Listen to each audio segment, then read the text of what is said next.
Wondering what's the buzz? Then tune into Happy Hours for your dose of all that matters. The exclusive HR podcast by NHRDN in partnership with Timber Media, podcaster for India Inc. Hello everyone, a very warm welcome to yet another episode of Happy Hours. I'm Lionel Paul David, Vice President of NHRDN Chennai chapter, and I'm your host for today. We have a very special guest today in our show, a highly respected global voice in HR profession, S.V. Nathan, partner and Chief Talent Officer, Deloitte India. His illustrious career that is close to 4 decades cutting across industries and sectors is punctuated with several noteworthy accomplishments. To mention a few, he was conferred the Distinguished Alumnus Award by XLRI and has been recognized as a power profile and top voice by LinkedIn. His blog post, Office Truths, is very popular. He has been very closely associated with NHRDN in various capacities, including serving as the Honorary National Secretary in past. While most of us would have listened to Nathan on contemporary HR matters, during this Happy Hours podcast, a freewheeling chat with him, you can hear him also share personal stories, anecdotes, and perspectives. Hello, Nathan. Thank you so much for taking time to join us. Welcome to Happy Hours, and how are you today? Hey, all very well, Lionel. What a pleasure catching up with you. I'd met you some time ago, so it's again a pleasure catching up on a chat. I really look forward to a normal chat. Normally, these are moments where there are a lot of presentation decks and all present. So I really laud you and NHRDN for taking up one of these easy moments, happy hours with some few people from the industry. So I really like what you're doing. Thank you for leading, Lionel. Thank you so much for your words of encouragement. I also look forward to this show. So our show, like I explained to you, has 2 segments. Our first is Bottoms Up, a candid chat where we would love to hear you speak from the bottom of your heart and share stories and anecdotes from your journey. Bottoms Up. Bottoms Up. So to begin with, I've heard you emphasize a lot about the importance of value systems. It would be interesting to hear about the biggest influences on your personal value systems and how your personal value systems have been a guiding light in your successful career over 3 decades. So there are several examples, Lionel. So let me go back to the time when I was in school. In school, you have a subject called civics, and a chapter on civics has to do with ethics. Right. There was this teacher called Prema. I still remember, a tall lady, always very stern, but very good with the subject that she used to be teaching us. It was in Madras. I was then studying in Padma Seshadri, and there was this test. At the end of this test, she said, I'm going to give this pencil to the person who stood first in class. And so then she declared the result. I had come first in the class. And she held the pencil out. And then she asked another question. She said, how many of you in this room cheated when this question paper was being distributed? And you had 30 minutes to write the answers. So how many of you cheated? Now, cheating can also be looking sideways here and there and picking up an answer or so, because that is what ethics is about. And you found that around in the class there were a minimum of 2, and the first one was a person very well known, very young boy, very well known for just being very upright. And the second person who raised his voice and his hand is speaking to you now. I put up my hand and I said, Prema teacher, I copied. And she said, you copied? What did you do? So I said, I looked to my right. There was one answer that I got it from my neighbor, and I wrote that down. And the moment I said this, she said, Nathan, I will still give you the pencil. And the reason why I'll give you the pencil is because you owned up. So that was the very first thing. I mean, I went home feeling that first of all, I should not have cheated. And I promised myself I will never, ever do this ever. So that was one. So the second time in my life when I got to know a little bit about values was when I was a management trainee and I had joined ICI, Imperial Chemicals Industries, in one of the remote factories in the heart of Jharkhand today. It was then Bihar, and the company was ICI, and the gentleman was the big boss. He was the general manager of that place. He called me one day and he said, Nathan, the bedroom that houses 2 cots, one of them has a spring bed, and I find it difficult because the mattress sags. So can you put a plywood on top of that? And can you have this done quickly so that at least tonight I'll have a good night's rest. And so I said, well, that's not a problem whatsoever. And I got this whole thing fixed. I got it on double quick time. So by 3 o'clock in the afternoon, the plywood was fixed and I was feeling very happy with myself. I went to meet with him and knock, I entered and I said, the job is done. So he thanked me for it. And as I turned back, he said, are you not forgetting something? So I said, what have I forgotten? So he said, Nathan, tell me, where is the bill for it? Where is the invoice? So I said, what invoice? This is a bed which belongs to the company and the plywood also would be part of the company. I had bought it only for the bed and therefore nothing is payable by you. He stopped me and he said, well, it was for my personal benefit. All of you are given the same spring beds. I've got a spring bed, but I got a bad back. It is for my personal comfort. I have to pay for it. And therefore, will you please give me the bill? So again, by 4, I got the bill. It was all of a princely sum of rupees 12. I gave it to him. He immediately gave me cash. He may have forgotten all about it. I did not. To me, it represented one of the greatest learnings in my life. You have to live a life of virtue, a life of integrity. And integrity because these are moments when nobody is watching you and you are the person at the very top in the organization. He was a huge influence on me. I'll always remember to the date what Mr. Jajurikar meant for me because he taught me the foundation of what integrity is about, what values are about. And so I'd like to believe that Mr. Jajurikar over a period of time would be happy that at least I try to follow in his very exacting standards. Although I may fall short many a time, but these are great learnings. The exclusive HR podcast by NHRDN in partnership with Timber Media, podcaster for India Inc. Now, my next question to you would be, it would be interesting to turn the clock back and if you can share with us how you chose a career in HR and add to it a couple of most gratifying moments in your career that you fondly cherish. And if you can also share with us the best career advice that you ever got. Okay, that's a lot of questions in just one. Let me start with why did I choose HR as a career? Honest to God, HR was not on my radar at all. I wanted to be an engineer. Did I have sufficient marks? Yes, I had. I was in Nagpur. I had sufficient marks to get into engineering college.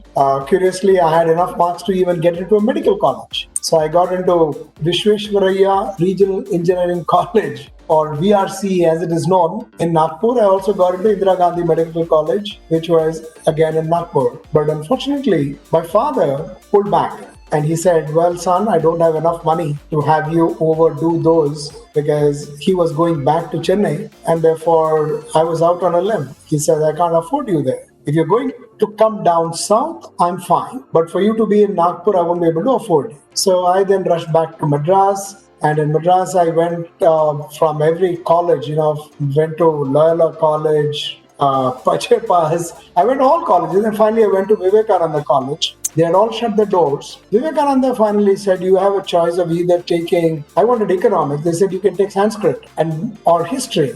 And I wanted neither. And this gentleman comes out of the blue and I wanted economics. And he says, I can give you mathematics. Did I love mathematics? The answer is no. I never liked mathematics. But did I take mathematics? Yes, I did. Did I do well in mathematics? I did very well in mathematics. Fundamentally, I have a credo that if you don't get what you like what you get. And then do a good job of that. So ultimately, when I left Vivekananda College, I was the best outgoing student. And all of whatever that I did in maths and extracurriculars and all that helped as well. But back to HR as a career, I wrote my CAT exam. I thought I was a CAT. I didn't even study. In 20 minutes, I came out. I then studied very hard for the XAT exam. I got through XAT. Choice whether to get into business management or whether get into HR. Now, at that time, it was not called human resources. It was called industrial relations. My uncle, my father's younger brother, was a trade union leader. At that time, he was also a militant trade union leader.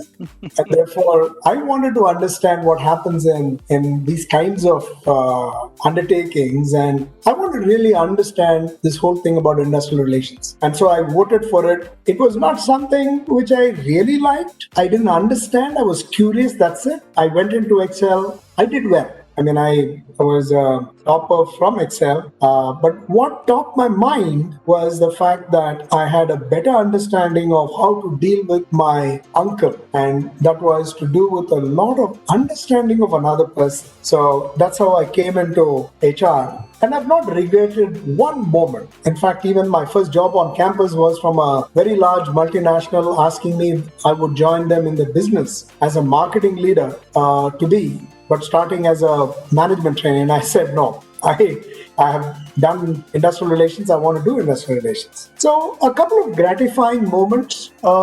Both of them, one time was when I led on my own. I was a very young personnel manager. I was all of about 8 years in the industry, and I was asked to lead the plant personnel manager position. And there was an industrial strike. And at that time, you had the C2 union, and we had a very, very senior trade union leader at that time. And he was a very well-known, well-respected figure also in Chennai.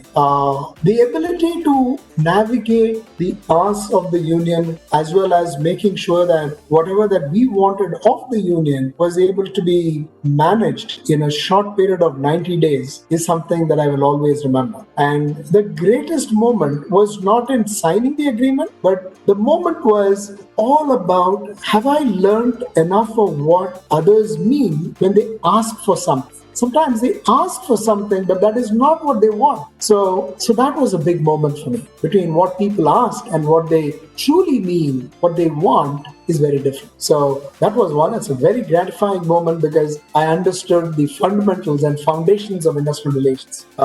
It also helped a lot in my life thereafter. Of course, all of this does not work with my wife, but that's not something that I'm going to confess in front of her. The second gratifying moment was years ago, to the date, about 15 years, I wanted a stenographer. I wanted the person to know shorthand as well as typing. And my idea was in these grand days to not type anything, but really dictate things out, and somebody would take that in shorthand and translate it, and the whole 9 yards. And I had been searching a lot. It's difficult to find anybody who's got this Pitman shorthand expertise. Finally, they got a couple of people. They shortlisted them for me. And when I met them for the first time, I was warned. One of them is short, a little fat in size, and you may not like the person. And I said, look, I don't think you can prejudge people's capabilities by their height and weight and so on. So let's not be biased about it. Let's meet both these candidates. If you want, I'm prepared to meet others as well. The person that I met happened to be just the man that I wanted. Curiously, he also happened to be the person that nobody liked, a short man. And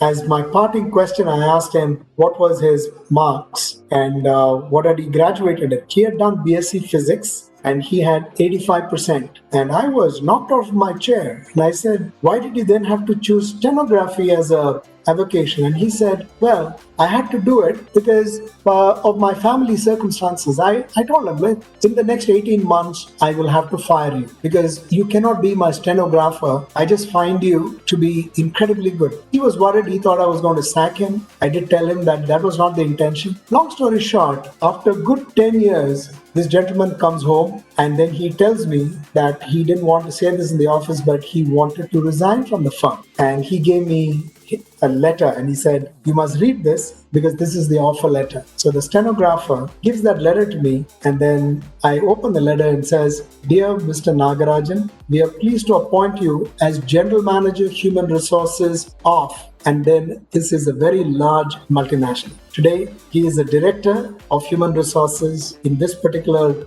organization here in Hyderabad. So I'm always thrilled. It's one of the most gratifying moments that somewhere there is a person who, as a stenographer, moved into HR operations and then discovered his own strength. The most gratifying moments are when you discover part of yourself, and another one is when you discover the strengths in others. So these are the two stories that come to mind easily. Another question that you had asked me was, what is the best advice that you have ever received?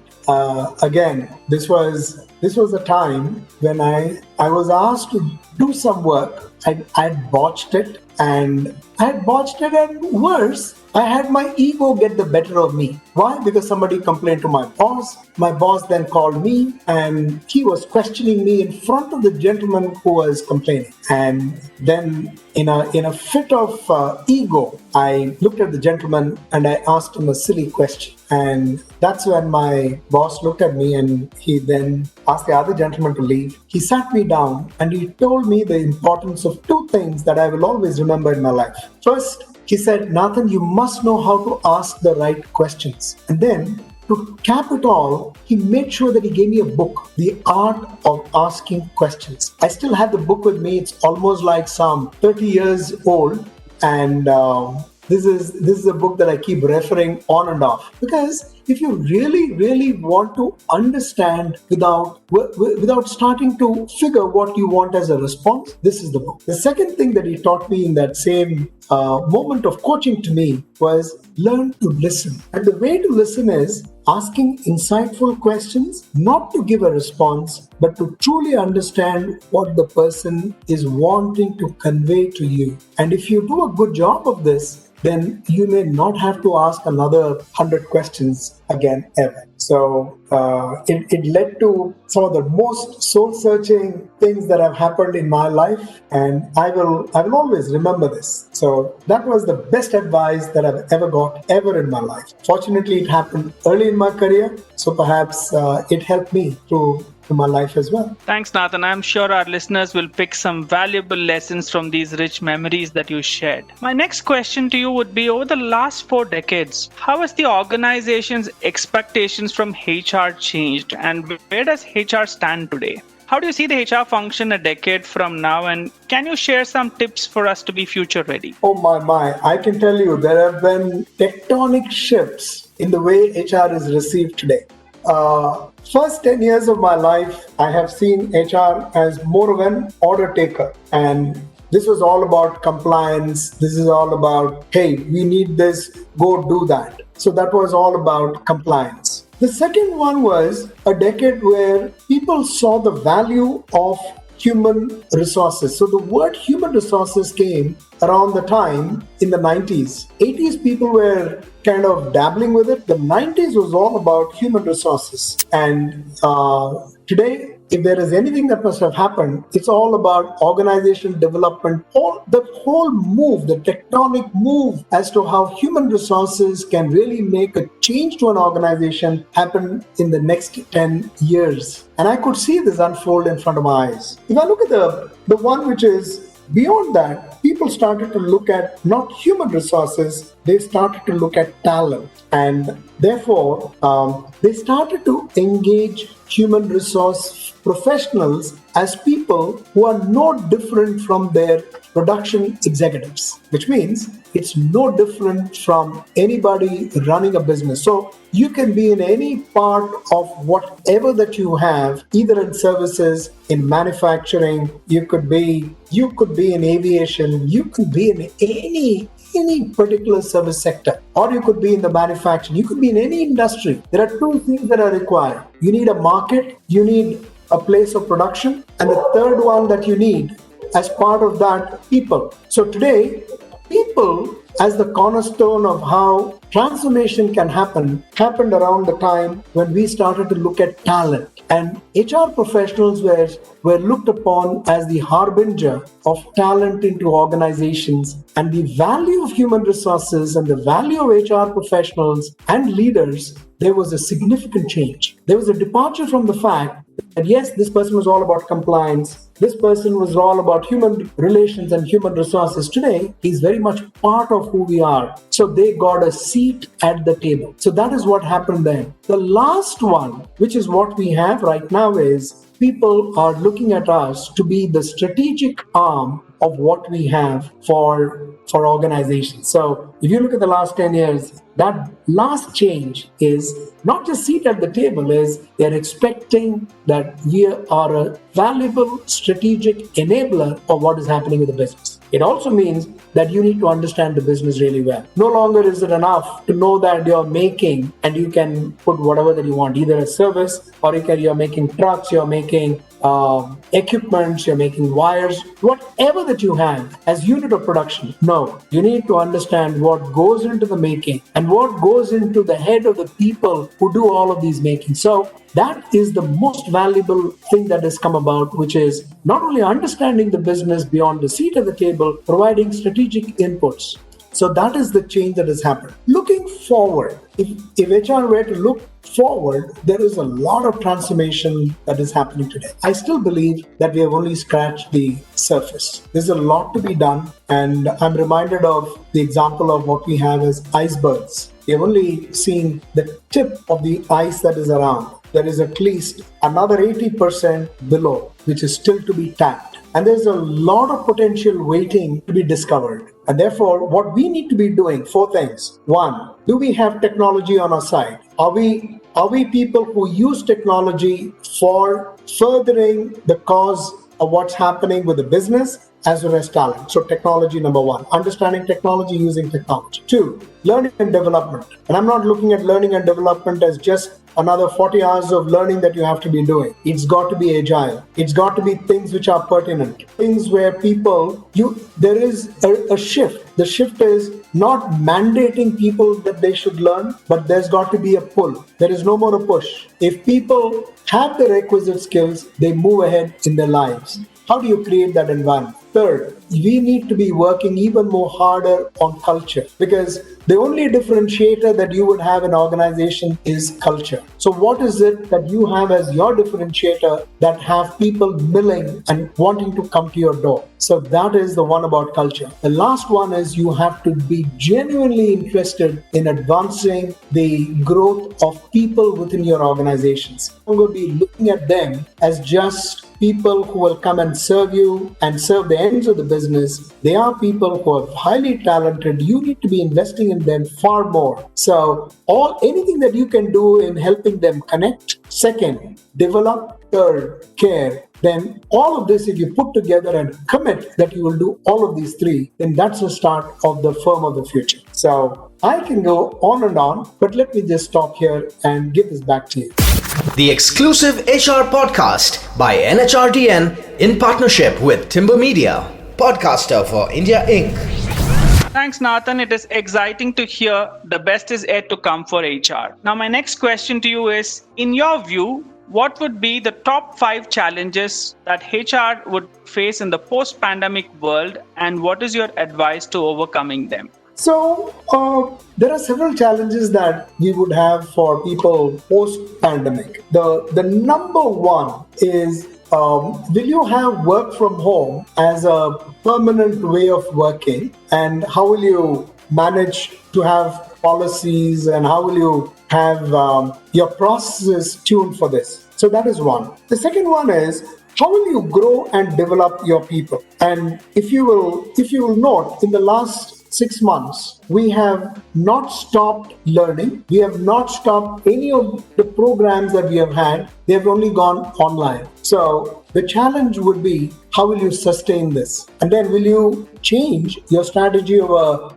earlier it used to be 20-80, which means 80 was classroom, 20 was online. Will it now be 80-20? So you need to be working on how will you grow and develop your people. The third big challenge that we will have is, we need to be using this as an opportunity. I won't even call it a challenge as such. I will say this to be true as, what opportunities do we see in bringing women back to work, bringing top women back to the workforce? And today, if people can work from any part of the city or whichever hometown they are from, then I'm sure that we'll be able to bring in a lot of women back to work. So I think there's a lot of work to be done in that corner. Alongside, I will even talk about the fourth one is, how will we recruit and bring people on board in the future? Earlier, if you were from one of the bigger cities, then you would be looking at people coming into Bombay or Delhi or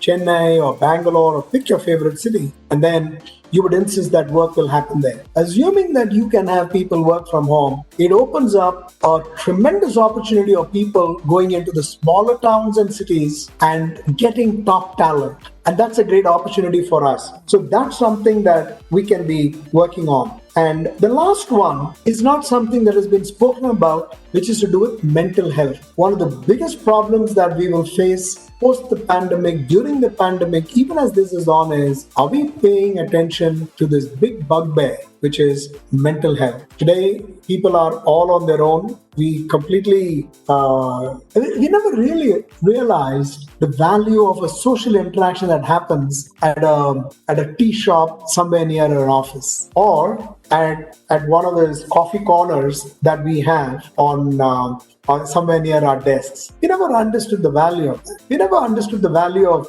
chatting with a few guys around in a cafeteria. And little did we realize that we built the greatest bonds of friendship at our workplace. In fact, one of the questions that people would ask is, do you have a good friend at work? Because if you did, then you're more likely to be more engaged at your workplace. We didn't realize the value of that. Today, that's now come to be one of the most important things that we got to be doing, which is how do you make sure that programs which will get our people to be mentally alert, and mental well-being is going to be one of the most important things. Physical well-being, financial well-being is on one side, but the mental well-being is something which we never realized is going to be so important. So I would put that out as the fifth. Now, to add more spice, we'll move to our next section, rapid fire, where Nathan will try to take 5 questions in less than 3 minutes. Nathan, are you ready? Yes, sir.